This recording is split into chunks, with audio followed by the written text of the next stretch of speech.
Break के बाद एक बार फिर से रुक करेंगे मध्य प्रदेश और छत्तीसगढ़ बुलेटिन की ओर, जिसमें बात होगी शमशाबाद की, जहां वक्फ बोर्ड द्वारा पंजीकृत जामा मस्जिद और कब्रिस्तान अंजुमन इस्लामिया कमेटी के गठन को लेकर विवाद गहरा गया है। साथ ही बात होगी सिंगरौली की, जहां भूकंप आपदा से बचाव को लेकर सीएम राइज उत्कृष्ट विद्यालय में एनडीआरएफ द्वारा मॉक ड्रिल आयोजित की गई। ऐसी तमाम खबरों पर विस्तार से डालेंगे नजर। बुरहानपुर जिले के शाहपुर थाना क्षेत्र में एक नाबालिग से जुड़े मामले में पुलिस ने धार्मिक स्वतंत्रता अधिनियम, पॉस्को एक्ट और SC/ST एक्ट सहित विभिन्न धाराओं में प्रकरण दर्ज किया है। मामले में शाहजहांपुर के वार्ड क्रमांक 13 के पार्षद शेख शाकिर के बेटे शेख अरशद को आरोपी बनाया गया है, जो फिलहाल फरार बताया जा रहा है। थाना प्रभारी अखिलेश मिश्रा के अनुसार आरोपी पर आरोप है कि वे पिछले करीब 8 महीनों से इंस्टाग्राम और स्नैपचैट के माध्यम से नाबालिग से संपर्क में था तथा उस पर धर्म परिवर्तन का दबाव बनाने और फोटो वीडियो वायरल करने की धमकी देने की शिकायत प्राप्त हुई है। प्रकरण सामने आने के बाद क्षेत्र में तनाव की स्थिति है और कुछ संगठनों ने आरोपी की शीघ्र गिरफ्तारी की मांग की है। पुलिस ने आश्वासन दिया है कि आरोपी को जल्द गिरफ्तार कर आगे की वैधानिक कार्रवाई की जाएगी। एक नाबालिग छात्रा की रिपोर्ट पे एक प्रकरण पंजीबद्ध हुआ है। अरशद नाम का आरोपी है उसके विरुद्ध। उसके खिलाफ रिपोर्ट है कि पिछले 1 साल से वो करीब स्नैपचैट और इंस्टाग्राम वगैरह पे उससे बातचीत करके उसको घूमने के बहाने कहीं बुलाता था और कुछ ऐसी फोटो उसके साथ उसने खींच ली थी जिसके कारण वो लड़की दबाव में थी और वो लड़का उसको इस्लाम कबूल करने के लिए भी दबाव बना रहा था उसके ऊपर और उसको गलत तरीके से उसको स्पर्श करता था। लड़की विरोध करती थी तो फोटो वायरल करने की धमकी देता था और चूंकि वो लड़की SC कैटेगरी की है तो उसमें पॉक्सो, SC/ST एक्ट और BNS की संबंधित धाराओं के साथ साथ धार्मिक स्वतंत्रता अधिनियम की धारा 3 और 5 में प्रकरण पंजीबद्ध हुआ है।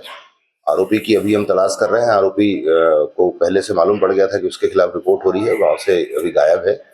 तलाश कर रहे हैं, जल्दी से जल्दी हम उसकी गिरफ्तारी करेंगे। शाहपुर का है सर लड़का? हाँ, शाहपुर का है। क्या इसके पिता कोई पार्टी से पार्षद है सर? हाँ, शायद पार्षद है। हमारे पास कोई लिखा पढ़ी में ऐसा कुछ नहीं है, लेकिन अभी मालूम पड़ा है कि उसके पिताजी पार्षद। बुरहानपुर से सीनियर संवाददाता अनिल की रिपोर्ट। चुरिया विकासखंड मुख्यालय में भारतीय जनता पार्टी द्वारा खुज्जी विधानसभा में VB जीराम जी कार्यशाला का आयोजन किया गया, जिसमें मुख्य वक्ता के रूप में पूर्व जिला पंचायत अध्यक्ष दिनेश गांधी, सह वक्ता डिकेश साहू, जिला पंचायत राजनांदगांव की अध्यक्ष किरण रविंद्र वैष्णव सहित अनेक जनप्रतिनिधि मौजूद रहे। कार्यशाला को संबोधित करते हुए दिनेश गांधी ने कहा कि संसद द्वारा पारित विकसित भारत रोजगार और आजीविका गारंटी मिशन ग्रामीण योजना ग्रामीणों के लिए वरदान साबित होगी, जिसके तहत अब 100 के बजाय 125 दिन का रोजगार मिलेगा और काम न मिलने पर बेरोजगारी भत्ता स्वतः दिया जाएगा। वक्ताओं ने बताया कि योजना के अंतर्गत जल संरक्षण, ग्रामीण अवसंरचना और आजीविका संवर्धन से जुड़े कार्य ग्राम सभा के माध्यम से तय किए जाएंगे तथा इसका उद्देश्य गांव को आत्मनिर्भर और समृद्ध बनाना है। कार्यक्रम में बड़ी संख्या में कार्यकर्ता और ग्रामीण उपस्थित रहे। चुरिया से सी न्यूज संवाददाता राधेश्याम शर्मा की रिपोर्ट। विदिशा के शमशाबाद में वक्फ बोर्ड द्वारा पंजीकृत जामा मस्जिद एवं कब्रिस्तान अंजुमन इस्लामिया कमेटी के गठन को लेकर विवाद गहरा गया है। शमशाबाद मुस्लिम समाज ने कलेक्टर अंशुल गुप्ता को ज्ञापन सौंपकर कमेटी के पंजीयन और पदाधिकारियों के चरित्र की जांच तथा कमेटी को निरस्त कर बस्ती की सहमति से नई कमेटी गठित करने की मांग की है। आरोप है कि कमेटी का गठन फर्जी दस्तावेजों और राजनीतिक प्रभाव से किया गया, जिसके बाद से बस्ती में विवाद की स्थिति बन गई है। मस्जिद के इमाम मोहम्मद आसिफ ने भी कमेटी पर मनमानी और झूठे आरोप लगाकर उन्हें हटाने का आरोप लगाया है। वहीं वक्फ जिला अध्यक्ष ने भी कहा कि कमेटी का गठन बस्ती की सर्वसम्मति और जिला स्तर की अनुमति के बिना किया गया है, जिससे पूरे मामले की निष्पक्ष जांच की मांग उठ रही है। क्या नाम है आपका, कहाँ से आई हैं? मेरा नाम मोहम्मद आसिफ है, इमाम जामा मस्जिद शमशाबाद में। क्या पद पर है आप? इमामत के फ़राइज़ आलिम का मेरा आलिम के पद पे हूँ मैं और इमामत के फ़राइज़ अंजाम दे रहा हूँ शमशाबाद में। अभी क्या समस्या लेकर आए थे आज? समस्या सर ये है कि हमारे यहाँ कुछ सालों से अच्छी खासी कमेटी चल रही थी अभी चंद दिन पहले एक कमेटी अपने आप मर्ज़ी से बगैर बस्ती के पूछताछ और बस्ती से सब कोई मशवरा नहीं लिया, अपनी मर्ज़ी से गए चंद लोग। और हमारे यहाँ तक के जो ज़िले के अध्यक्ष हैं उनको भी पता नहीं, जबकि वक्फ का ज़िला अध्यक्ष को पता नहीं है कि कमेटी का संगठन हो रहा है और कमेटी बन के आ गई। कौन ने बनाई है कमेटी, क्या नाम है? कमेटी साहब वक्फ बोर्ड में बनी है, सनब्बर पटेल साहब बनवा रहे हैं, फर्जी काम करवा रहे हैं। वही सनब्बर पटेल साहब को ये सोचना चाहिए कि हमारी छोटी सी बस्ती में आए दिन विवाद हो रहे हैं, लड़ाई की संभावना हो रही है, इन्होंने बगैर बस्ती के परमिशन से कैसे कमेटी बना दी? आप लोगों ने आरोप लगाया था कि ये क्रिमिनल जी है, जी, क्या मामले दर्ज हैं? इन पे दर्ज हैं साहब, आप जांच करवा लीजिए, इन चरित्र प्रमाण पत्र के द्वारा सब पता लग जाएगा। थाने में इनको ले लीजिए, किसी पे हरिजन एक्ट लगी हुई है तो किसी पे जहेज पीड़िता का केस है तो किसी पे मार धाड़ का पेश है, हर तरीके के केस में अक्सर लोगों पर इन पर कार्रवाई हुई। तो असामाजिक तत्व है ये लोग। जी बिल्कुल, क्या चाहते हैं? हम ये चाहते हैं किसी भी तरीके से गुजारिश है कि आप लोगों के सामने और यहाँ तक जितनी भी कोशिश हो जाए ये कमेटी को निरस्त किया जाए और हमारी बस्ती सब मिल के जो फैसला कर ले, वो जो आदमी सज्जन आदमी कोई भी कमेटी में जुड़ जाए। जिन लोगों से साहब बस्ती तंग आ चुकी है, आए दिन विवाद और जनहानि की यानी कि पूरी संभावना है। रमज़ान कभी करीब है, रमज़ान में पूरी पब्लिक आती है, छोटे बड़े सब लोग आते हैं, इसलिए आप हजरात से गुजारिश है किसी भी तरीके से ये कमेटी को निरस्त किया जाए। अभी भी क्या इनने लड़ाई झगड़े? अभी लड़ाई झगड़े की संभावना, अभी पहले 3 महीने 4 महीने पहले लड़ाई बहुत बढ़ गई थी, वहाँ पर तानाशाही पुलिस आ गई थी वहाँ पर, और हमारे ज़िला अध्यक्ष अयूब कुरैशी जी गए और उन्होंने समझा करके जो पहले कमेटी थी उसी को चार्ज सौंपा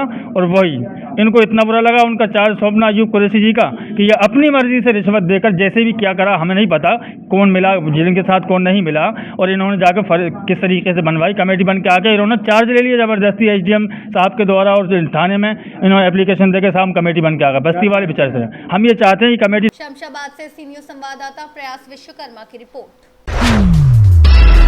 सिंगरौली जिले के सीएम राइस उत्कृष्ट विद्यालय वैठन में भूकंप जैसी प्राकृतिक आपदाओं से निपटने के लिए एनडीआरएफ की 11th बटालियन द्वारा आपदा प्रबंधन प्रशिक्षण एवं मॉक ड्रिल का आयोजन किया गया, जिसमें छात्र छात्राओं, एनसीसी कैडेट्स, आपदा मित्रों तथा विभिन्न विभागों के अधिकारियों कर्मचारियों ने भाग लिया। प्रशिक्षण के दौरान भूकंप आने की स्थिति में सावधानियां, सुरक्षित स्थानों की पहचान, घबराहट से बचाव, रेस्क्यू प्रक्रिया और समय पर सही निर्णय लेने के महत्व पर विस्तार से जानकारी दी गई। 3 मंजिला इमारत में काल्पनिक भूकंप की स्थिति बनाकर बचाव कार्य का अभ्यास कराया गया, जिसमें घायलों तक पहुंचने, दीवार काटकर सुरक्षित निकलने और प्राथमिक उपचार देने का प्रदर्शन किया गया। साथ ही सीपीआर सहित प्राथमिक उपचार का व्यवहारिक परीक्षण भी दिया गया। अधिकारियों ने बताया कि ऐसे कार्यक्रमों का उद्देश्य आम जन और विद्यार्थियों को आपदा के समय आत्मरक्षा के लिए तैयार करना है। कार्यक्रम के अंत में कमांडेंट ने विद्यालय के प्राचार्य पीएन दुबे को मोमेंटो देकर सम्मानित किया, जबकि प्राचार्य ने सभी अतिथियों और सहयोगियों का आभार व्यक्त किया। हमारा आज का जो प्रोग्राम था वो भूकंप आपदा की स्थिति में एक मॉक ड्रिल सिंगरौली जिले में करना था। इस मॉक ड्रिल का उद्देश्य हमारी एनडीआरएफ की तैयारी है, अपना किस प्रकार से हम त्वरित वहाँ पर पहुँच सकते हैं किसी आपदा की आने की स्थिति में, विभिन्न एजेंसियों के बीच हमारा समन्वय कैसा होगा, और इसके साथ साथ किस प्रकार से हम जनता को जागरूक कर सकते हैं। तो इसकी कड़ी में हमारे बीच में होमगार्ड, एसडीआरएफ, आपदा मित्र, स्कूल के बच्चे, एनसीसी कैडेट्स और सिविल डिपार्टमेंट के कई स्टाफ थे।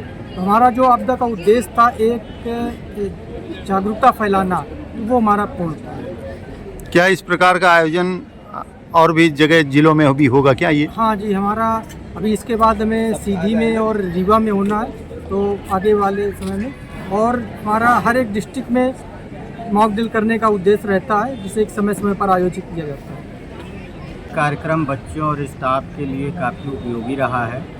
मैं एनडीआरएफ की पूरी टीम जो भूकंप आपदा के समय जो भी निपटने के प्रयास होने चाहिए और जो एनडीआरएफ या इससे जुड़े हुए जो लोग हैं, जो एजेंसियां हैं वो करती हैं, उसका मॉक ड्रिल बहुत ही सजीव ढंग से प्रस्तुत किया गया है।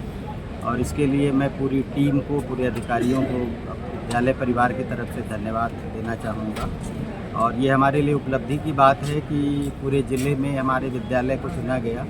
कल ऑफर आया था कि आपके यहाँ ये जो है तो मॉक ड्रिल करने का इच्छुक हैं हम लोग। हमने बिना सोचे जो है तो उसके लिए हामी भर दी और यथासंभव जो है व्यवस्थाओं को दिया। मैं एक बार पुनः एनडीआरएफ की पूरी टीम को धन्यवाद देता हूँ विद्यालय की तरफ से। सिंगरौली से सी न्यूज संवाददाता संतोष पनिका की रिपोर्ट। मध्य प्रदेश और छत्तीसगढ़ बुलेटिन में फिलहाल के लिए इतना ही। बने रहिए सी न्यूज भारत के साथ। हर खबर आपके साथ, आपके हाथ।